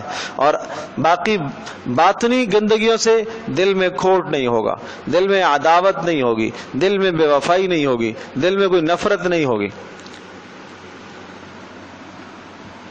اور ہر عیب سے پاک، بوسیدہ ہونے سے پاک، بوڑھا ہونے سے پاک، پرانا ہونے سے پاک، ان تمام چیزوں سے پاک ہوں گی۔ وَنُدْخِلُهُمْ ظِلًّا ظَلِيلًا، اور ہم ان کو داخل کریں گے عزت والے سائے میں، عزت والے سائے جنت کے اندر ملیں گے۔ اللہ پاک ہم سب کو یہ سعادتیں نصیب فرمائے۔ تیسری جو بات تھی اس رکوع کے اندر، امانت اور عہدوں کا خیال رکھا جائے، ان کے احکام، اور یہ سورہ مبارکہ کا در حقیقت دوسرا حصہ ہے۔ آپ حضرات کو یاد ہوگا عرض کیا تھا کہ سورہ نساء کے 2 حصے ہیں، پہلے حصے کے اندر کمزور طبقے کے حقوق تھے، عورتوں کے قوانین، عورتوں کے حقوق، اور اسی طرح سے اللہ آپ کا بھلا کرے غلاموں کے کچھ حقوق، مال کے مسائل، میراث کے مسائل، یہ سارے تفصیل سے مسائل ذکر ہونے کے بعد اب اس سورہ مبارکہ کا دوسرا حصہ ہے جس کا تعلق ہے احکام سلطانی سے، بادشاہت کے احکام، سمجھے جی، رعایا اور عوام کو کس طرح سے چلانا ہے، وہ تو گھر کے اندر کی زندگی کس طرح سے ہے، مال کس طرح سے تقسیم کیا جائے، ازدواجی تعلق کیسے ہو، ان کے تمام مسائل ذکر ہوئے۔ اب جو ہے انتظامی امور ہیں، تو یہ دوسرا حصہ بھی ہے سورت کا، اور دوسرا حصہ کا آغاز یہاں سے کیا کہ امانتوں کو ان کے اہل کے سپرد کیا کرو، امانتوں کو ان کے اہل کے سپرد کیا کرو۔ ان اللہ یأمرکم، بے شک اللہ تمہیں حکم دیتا ہے، ان تؤدوا الامانات، کہ سپرد کر دو امانتوں کو، الی اہلھا، ان کے مستحق کے سپرد کر دیا کرو۔ یہ امانتیں مستحقوں کے سپرد کرو، اس کا کیا مطلب ہے؟ یہ جو آیت کریمہ ہے اصل اس بارے میں نازل ہوئی ہے کہ عہدوں کو مستحقین کے سپرد کرو، جو آدمی اس عہدے کا مستحق ہے وہ عہدہ اس کو دیا جائے۔ اور اس کو آپ یوں سمجھیں کہ یہ اس وقت نازل ہوئی ہے جب رسول پاک صلی اللہ تعالی علیہ وسلم مکہ مکرمہ میں فاتحانہ داخل ہوئے، مکہ فتح ہوا، اور آپ علیہ الصلوۃ والسلام نے عثمان بن طلحہ سے کہا کہ بیت اللہ کی چابی مجھے دو۔ یہ کلید بردار تھے، بیت اللہ کی چابی ان کے پاس ہوا کرتی تھی، اور ایک مرتبہ رسول پاک صلی اللہ علیہ وسلم نے ان سے یہ چابی مانگی تھی، اس وقت جب مکہ فتح نہیں ہوا تھا، آپ مکی دور میں تھے، تو انہوں نے کہا تھا نہیں میں آپ کو نہیں دوں گا، مسلمان نہیں تھے۔ تو آپ علیہ السلام نے فرمایا کہ اچھا ایک دن آئے گا یہ چابی پھر میرے ہاتھ میں آئے گی، اور میں جس کو چاہوں گا یہ اپنے ہاتھوں سے دوں گا۔ آج وہ دن آ گیا، مکہ فتح ہوا، اور آپ علیہ السلام نے عثمان بن طلحہ کو بلایا اور آپ علیہ السلام نے ان سے چابی کا مطالبہ فرمایا، چابی انہوں نے دے دی. تو اب ہر ایک کی تمنا تھی کہ یہ مجھے ملے، کہ بیت اللہ کا متولی ہونے کا شرف مجھے حاصل ہو. تو اس پر رسول اکرم صلی اللہ تعالی علیہ وسلم پر یہ آیات نازل ہوئی. حضرت نے عثمان بن طلحہ کو واپس بلایا اور پھر چابی انہی کے سپرد فرمائی، اور آپ نے فرمایا کہ اب قیامت تک آپ ہی کے پاس رہے گی، یعنی آپ کے خاندان میں چلتی رہے گی، اور وہ اب تک ایسا ہی ہے. سمجھے جی؟ تو اب یہ کہا کہ دیکھو عہدوں کو، یہ بیت اللہ کی کلید برداری کا عہدہ اور متولی ہونے کا جو عہدہ ہے یہ اس کو دو جو اس کا اہل ہے. تو اس سے مراد تمام حکومت کے تمام عہدے، مذہبی عہدے بھی ہیں، سیاسی عہدے بھی ہیں، تمام کے تمام عہدے مستحقین کے سپرد کیا کرو. اور اگر آپ نے سفارش کی، آپ نے ووٹ دی، اور ایک آدمی جو مستحق نہیں ہے اور وہ عہدے پر آیا ہے، تو پھر قیامت کے دن آپ سے پوچھا جائے گا. جو آدمی مستحق نہ تھا اور آپ نے اس کی سفارش کر دی اور آپ نے اس کو عہدے پر لا کر کھڑا کر دیا ہے، وہ اس عہدے کا، مذہبی عہدے کا، سیاسی عہدے کا اہل اور مستحق نہیں ہے، تو قیامت کے دن آپ سے باز پرس ہوگی کہ آپ نے عہدہ غیر اہل کو کیوں دیا ہے. حضرت صلی اللہ تعالی وسلم سے کسی نے پوچھا کہ قیامت کب قائم ہوگی؟ آپ علیہ السلام نے ارشاد فرمایا کہ جب عہدوں کو نااہلوں کے سپرد کر دیا جائے تو بس انتظار کرو. پھر کیا کرو؟ انتظار کرو، قیامت کا انتظار کرو. ایک روایت میں ہے کہ اللہ کے رسول قیامت کب قائم ہوگی؟ تو آپ نے ارشاد فرمایا کہ جب امانتیں پامال ہونا شروع ہو جائے. پوچھا گیا امانتیں پامال کے کب ہوں گی، کیسے ہوگی؟ فرمایا کہ جب عہدے غیر اہل کے سپرد کر دیے جائے تو یہ امانتوں کے پامال ہونے کا وقت شروع ہو گیا. اور آج آپ حال دیکھ رہے ہیں، ہر جگہ پر یہی حال ہے. مستحق آدمی جو ہوتا ہے وہ جب تک بھاری بھرکم رشوت نہیں دیتا اس کو آگے نہیں لایا جاتا. اور یہاں جس کی لاٹھی اسی کی بھینس ہے. جو جتنا زور آور ہے وہ آگے آتا ہے، وہ اپنے زور کی بنیاد پر اور اپنے مال کی بنیاد پر، اپنی پارٹی اور جتھے کی بنیاد پر آگے آ جاتا ہے. اور پھر اس کے بعد وہ چونکہ مستحق اور اہل نہیں ہوتا تو وہ جب انتظامی معاملات کو دیکھتا ہے، سیاسی معاملات کو دیکھتا ہے، تو تباہیاں اور خرابیاں پیدا ہوتی ہیں اور جس کا نقصان اور خمیازہ پوری امت کو بھگتنا پڑتا ہے. ان اللہ یأمرکم ان تؤدوا الامانات الی اہلها، بے شک اللہ تبارک و تعالیٰ تمہیں حکم دیتا ہے ان تؤدوا الامانات، کہ امانتوں کو تم سپرد کرو الی اہلها، مستحقین کے. واذا حکمتم بین الناس ان تحکموا بالعدل، اور دوسری بات کا یہ حکم تمہیں اللہ دیتا ہے کہ اذا حکمتم، اور جب تم فیصلے کرو بین الناس، لوگوں کے درمیان میں، ان تحکموا بالعدل، تو پھر انصاف کا فیصلہ کیا کرو.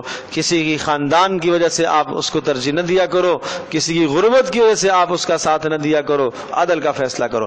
اگر کوئی غریب ہے، اس نے ظلم کیا ہے، تو آپ یہ نہ کہو کہ یہ غریب ہے میں اس کے خلاف فیصلہ دوں گا تو یہ اس کی غربت ہے، یہ اچھا نہیں. عدل کا فیصلہ ہو، انصاف کا فیصلہ ہو.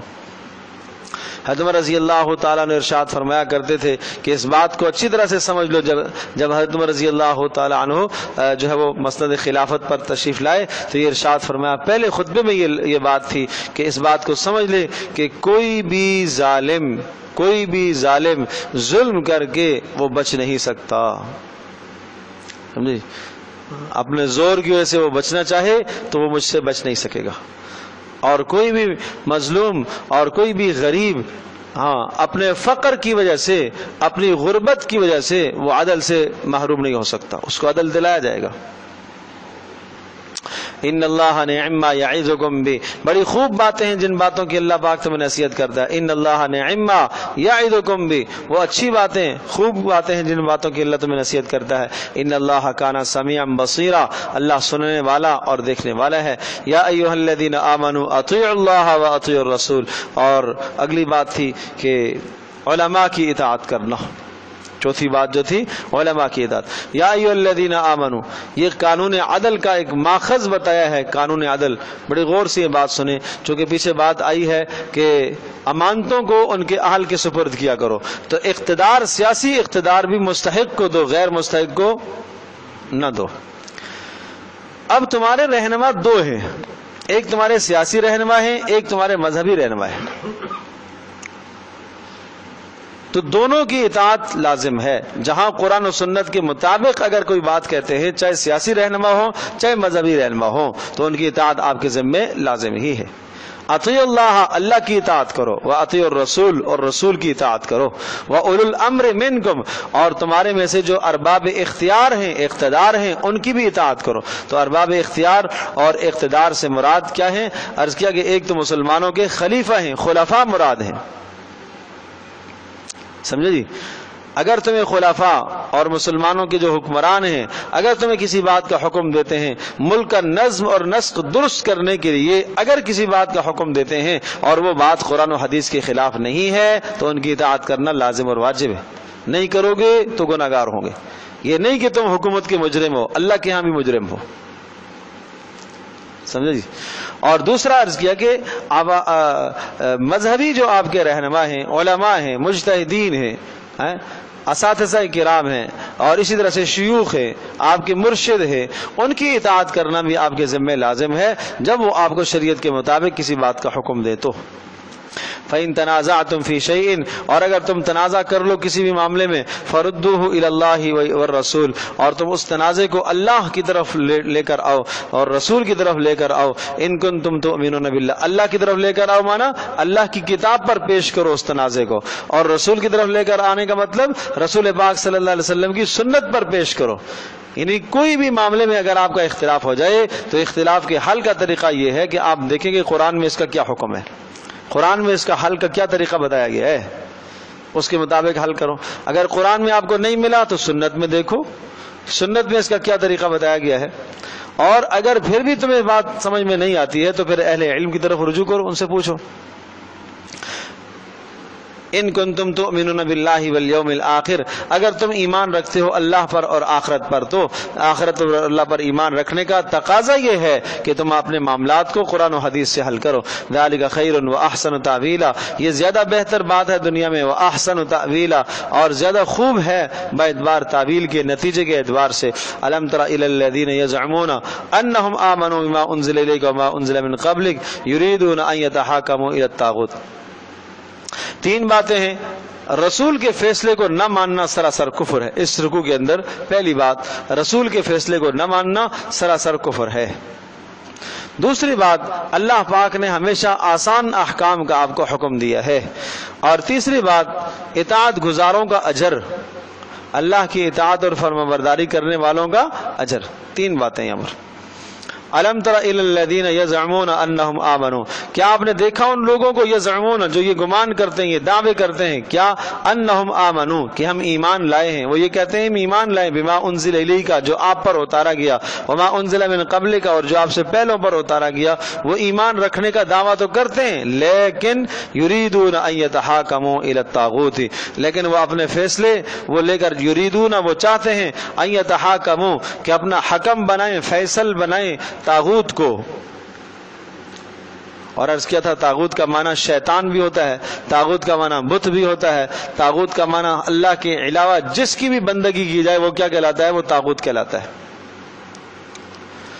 یہ قصہ یہ ہوا تھا کہ حضرت عمر بن خطاب رضی اللہ تعالی عنہ کے پاس ایک یہودی اور ایک منافق آئے، اور دونوں کا باہمی کوئی تنازع تھا، اور اس تنازع کو لے کر آئے، اور ایک زرع کے اوپر ان دونوں کا تنازع تھا. یہودی کہتا تھا میری ہے اور وہ منافق کہتا تھا میری ہے.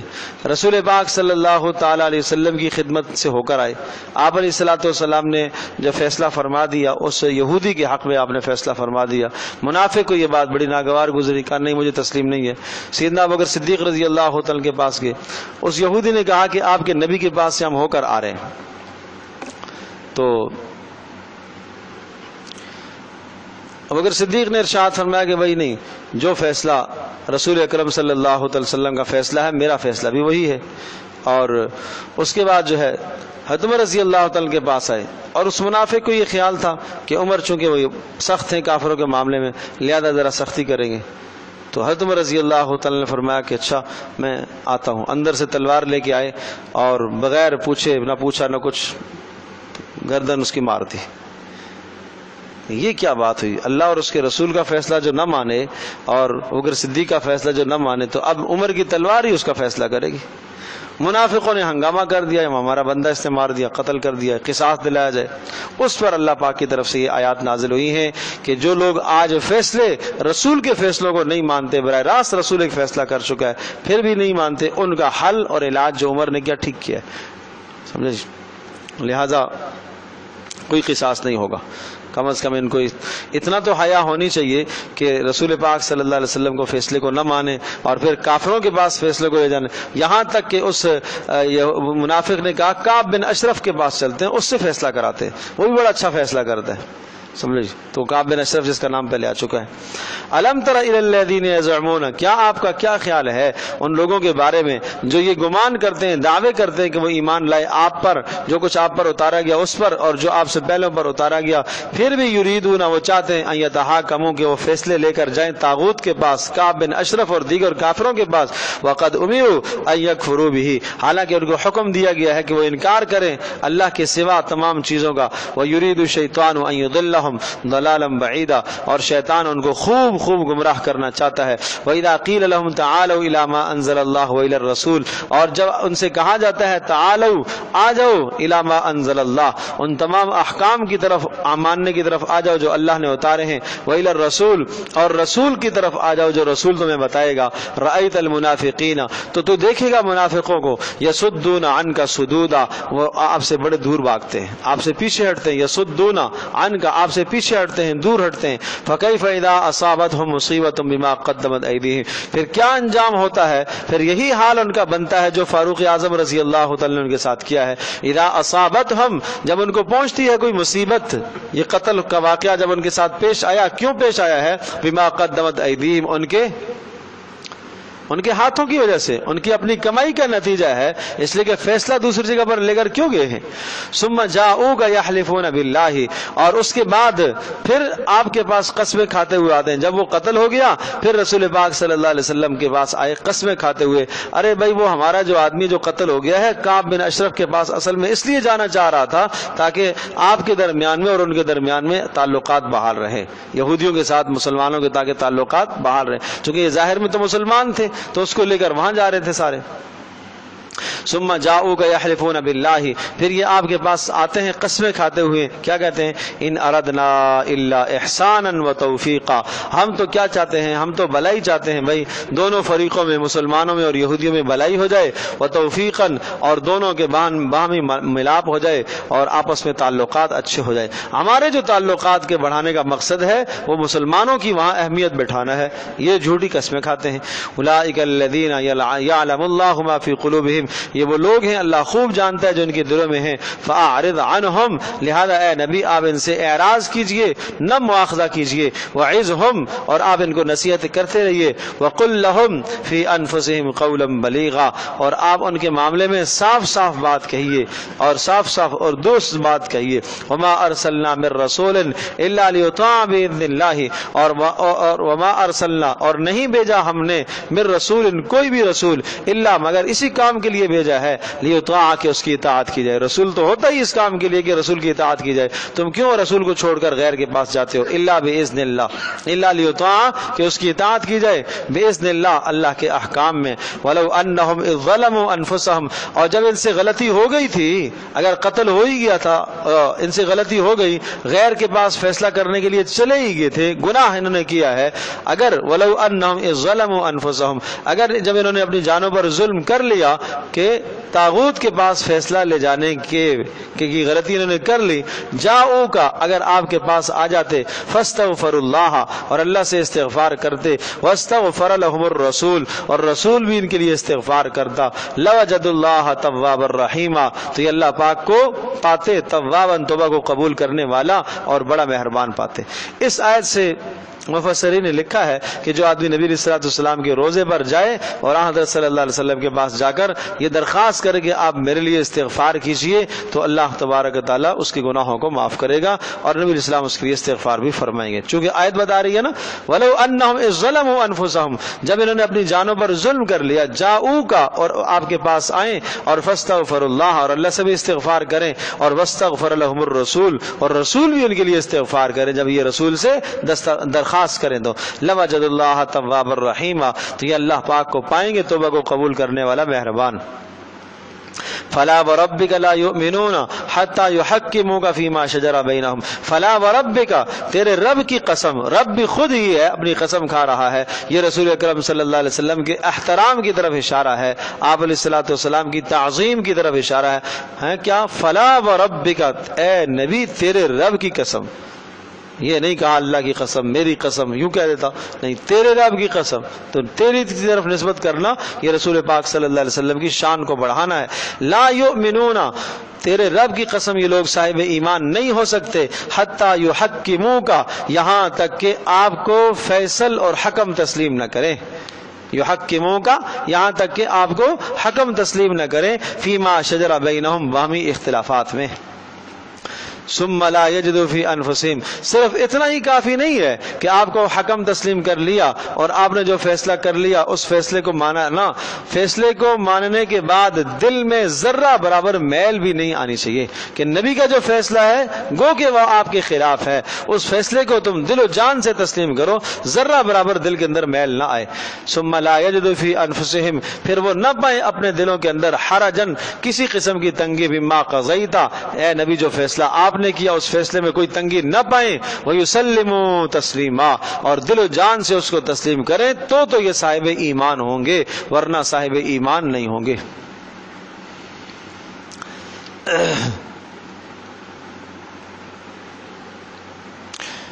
دوسری بات کہ ہم نے جو احکامات نازل کیے ہیں وہ سہل ہیں، آسان احکامات ہیں. شروع میں تین باتیں تھیں، ایک بات پوری ہوگی. دوسری بات وَلَوْ أَنَّا كَتَبْنَا عَلَيْهِمْ، اور اگر ہم ان پر یہ بات لازم کر دیتے تو یہودیوں نے موسیٰ علیہ السلام کے زمانے میں جب بچڑے کی پوجا کی تھی تو ان کی توبہ کو قبول کرنے کے لیے لازم قرار دیا تھا کہ تمہاری توبہ جب قبول ہوگی یہ جب کیا کرو، اپنے آپ کو قتل کرو. اتنی سخت سزا سنائی، تمہارے سے بعض کو قتل کرے. اب وہ بعض کو کیسے قتل کریں، اپنے عزیزوں کو کیسے قتل کریں گے؟ تو اللہ پاک نے آسمان سے ایک بادل بھیجا، ایک سائبان بھیجا، اور اس بادل کے اندر اس طرح سے اس بادل نے سب کو آپس میں لپیٹ دیا کہ ایک دوسرے صحیح طرح سے نظر نہیں آ رہے تھے، پہچان نہیں ہو پا رہی تھی. پھر انہوں نے دبا کے تلواریں چلائیں اور اپنے آپ کو انہوں نے اس طرح سے مارا. تو تب ان کی توبہ جا کے قبول ہوئی. اگر اللہ چاہتا تو اس قسم کا حکم تمہارے اوپر بھی لازم کر سکتا ہے کہ اس طرح سے تم براہ راست رسول کی نافرمانی کرتے ہو، اور اس نافرمانی کا ازالہ اللہ تبارک و تعالیٰ نے اس امت کے لیے کیسا رکھا ہے، توبہ کر لینا. اگر اس نافرمانی کا ازالہ یوں رکھا جاتا کہ اس وقت تک تمہاری توبہ قبول نہیں ہوگی جب تک تم اپنے آپ کو قتل نہیں کرو گے، تو کتنا بڑا سخت حکم ہو جاتا. وَلَوْ أَنَّا كَتَبْنَا عَلَيْهِمْ، اور اگر ہم چاہتے تو ہم لکھ دیتے ہیں، کتبنا ہم لکھ دیتے ہیں، علیہم ان کے اوپر، ان اقتلوا انفسکم، یہ لکھ دیتے کہ اپنے آپ کو قتل کرو، اب اخرجوا من دیارکم، یا تمہاری توبہ جب قبول ہوگی جب تک تم یہاں سے نکلو گے نہیں. ما فعلوه الا قلیل منہم، تو کوئی بھی نہ کرتا، بہت قلیل لوگ اس حکم کو انجام دیتے. وَلَوْ أَنَّهُمْ فَعَلُوا مَا يُوعَدُونَ بِهِ لَكَانَ خَيْرًا لَهُمْ وَلَوْ أَنَّهُمْ، اور اگر بے شک یہ لوگ فعلوا کر گزرے، ما وہ تمام باتیں، يُوعَظُونَ بِهِ جس چیز کی ان کو نصیحت کی گئی ہے وہ تمام عمل کر لیں، لَكَانَ خَيْرًا لَهُمْ، یہ ان کے لیے زیادہ بہتر ہے. وَأَشَدَّ تَثْبِيتًا، اور ایمان پر ثابت قدم رہنے کے لیے بات کافی ہے. وَإِذًا لَآتَيْنَاهُمْ مِن لَّدُنَّا أَجْرًا عَظِيمًا، اور پھر ان کو عطا کیا جائے گا ہماری طرف سے بہت بڑا اجر. وَلَهَدَيْنَاهُمْ صِرَاطًا مُسْتَقِيمًا، اور ہم ان کو عطا کریں گے سیدھا راستہ، اور سیدھے راستے پر ان کو چلائیں گے. تو سیدھے راستے پر چلانا اور اجر کا ملنا کب ہے؟ کہ جب اللہ پاک کے احکام کی پیروی کی جائے. وَمَن يُطِعِ اللَّهَ وَالرَّسُولَ، اور اللہ اور اس کے رسول کی اطاعت کا ثمرہ اور نتیجہ اور جزا کیا ہے؟ وَمَن يُطِعِ اللَّهَ وَالرَّسُولَ، اور جو آدمی اطاعت کرتا ہے اللہ اور اس کے رسول کی، فَأُولَٰئِكَ مَعَ الَّذِينَ أَنْعَمَ اللَّهُ عَلَيْهِمْ، تو ایسے لوگوں کا انجام اور حشر ان لوگوں کے ساتھ ہوگا جن پر اللہ پاک نے نعمت فرمائی ہے. اور وہ کون ہے جن پر نعمت فرمائی ہے؟ وہ نبی ہیں، صدیقین ہیں، شہداء ہیں، صالحین ہیں. 4 طبقے ہیں جن پر اللہ پاک کا انعام ہوتا ہے. نبی انبیاء علیہ الصلوۃ والسلام ہیں جن پر وحی اترتی ہے اور اللہ پاک کی طرف سے انہیں احکام دیے جاتے ہیں، وہ انبیاء علیہ الصلوۃ والسلام کا طبقہ ہے. صدیقین ان لوگوں کو کہا جاتا ہے کہ جنہوں نے نبوت کی سب سے پہلے بلا دلیل تصدیق کی ہو، اسے صدیق کہتے ہیں. بہت سارے صحابہ اس طرح سے صدیق ہیں. ابوبکر صدیق وہ صدیق اکبر ہیں، سب سے زیادہ بڑے ہیں. البتہ اور صحابہ بھی ہیں جو کیا ہے؟ صدیق ہیں. اور شہداء جس نے اپنی جان اور مال کو اللہ کی راہ میں قربان کر دیا ہو، اور صالحین جس نے زندگی اپنی نیکی میں گزاری ہو، گناہوں سے بچتا رہا ہو، ایسے لوگوں کا کے ساتھ ٹھکانہ ہوگا ان لوگوں کا جو اللہ اور اس کے رسول کی اطاعت کرتے ہیں۔ وَحَسُنَ أُولَٰئِكَ رَفِيقًا، فرمایا یہ کیا ہی خوب دوستی ہے، بہت بہترین رفاقت ہے۔ ذَلِكَ الْفَضْلُ مِنَ اللَّهِ، یہ اللہ کا فضل ہے۔ وَكَفَىٰ بِاللَّهِ عَلِيمًا، اور اللہ تبارک و تعالیٰ خوب جانتا ہے۔ ذَلِكَ الْفَضْلُ مِنَ اللَّهِ، یہ اللہ ہی کا فضل ہے۔ وَكَفَىٰ بِاللَّهِ عَلِيمًا، اور اللہ پاک خوب جاننے والا ہے کون مستحق ہے، کس کا کیا مقام ہے، اللہ تمام مقاموں کو جانتا ہے۔